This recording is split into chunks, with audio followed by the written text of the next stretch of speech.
Alright, so a warm welcome to you. Actually, I've come to present you with this question. This is definitely, nitrogen cycle. This is definitely nitrogen cycle. So you have to stay tuned for another one, which will be about, carbon cycle. Oh, yes. So let's get started, shall we?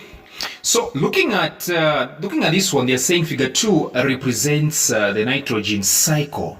The nitrogen cycle.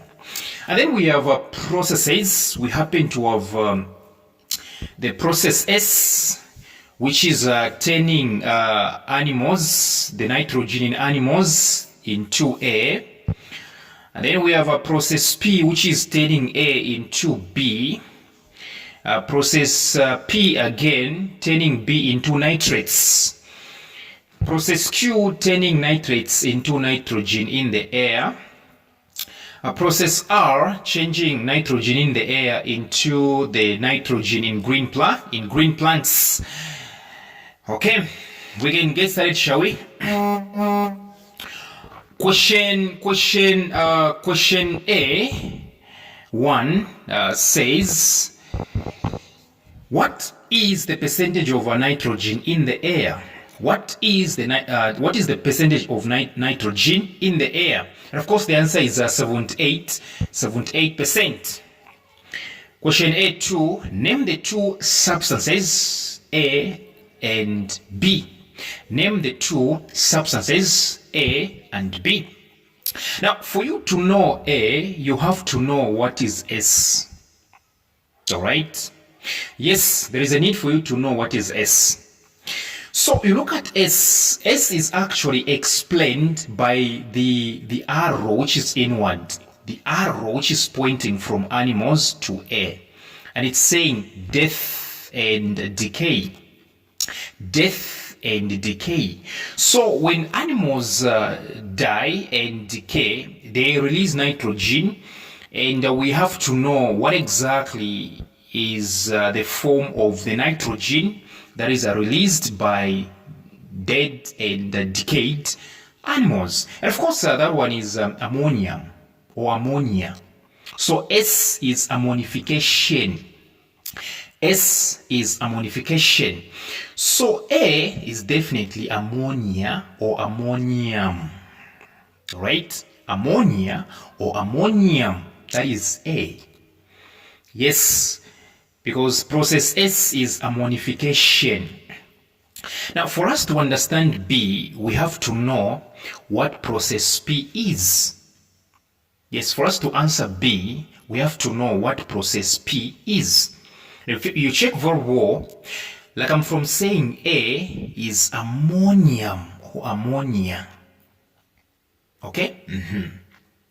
So what happens in nitrogen cycle is that ammonium becomes nitrates. Nitrates, not nitrates, nitrates.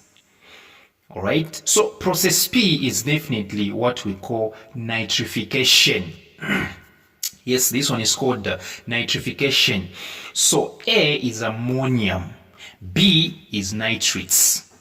All right? So you realize that P, whether it's the first P or the second P, both of them are nitrification. The processes are nitrification. So to answer the question, you simply say A is ammonium, B nitrates. Nitrates. Question A3, they're saying, name the three processes represented by letters P, Q, and R. Name the three processes represented by the letters P, Q, and R. P, like I'm from saying, it's nitrification. So whether nitrogen is changing from ammonium, which means from A, to nitrates, which means B, or changing from nitrates to nitrates, the answer is still nitrification. I'll repeat. A is ammonium, B is nitrates. So changing ammonium to nitrates is nitrification. Again, changing nitrates into nitrates, which means B to nitrates, again it's nitrification. That's why you realize that between A and B they have put P. Between B and nitrates they have put P, because it's the same process. whether changing from ammonium to nitrates or from nitrates to nitrates, the process is still nitrification. Now, Q is about nitrates becoming nitrogen in the air. All right? Nitrates becoming nitrogen in the air. So that one is called denitrification. Denitrification. D-E-N-I-T-R-I-F-I-C-A-T-I-O-N. Denitrification, which means doing the opposite of nitrification. So Q is definitely denitrification. Now look at R. Take a look at R. You realize that it's nitrogen in the air to green plants. Nitrogen in the air to green plants, which means nitrogen is going to be used as to make proteins in the green plants. That one is called nitrogen fixation. So R is definitely nitrogen fixation. Question 4, Roman numeral 4, they are saying, which process in living animals is represented by the letter S? I've told you S is what? Ammonification. S is definitely ammonification.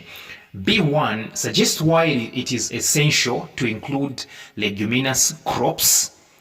Leguminous crop in crop rotation. In short, why do legumes, okay? Let me say, why is crop rotation looking forward to having leguminous crops?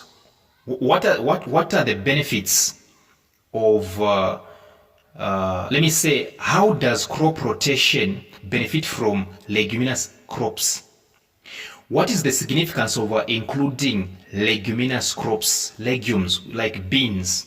How does growing leguminous crops, all right, help in crop rotation? But of course, there are so many answers. Number 1, for nitrogen fixation.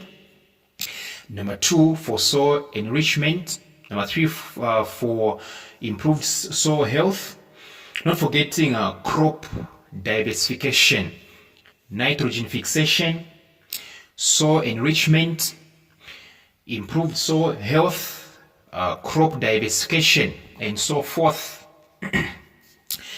The last question, what are the 3 advantages of using organic manure as compared to the use of chemical fertilizers? In short, why is manure advantageous, more advantageous than the fertilizer that you buy in stores?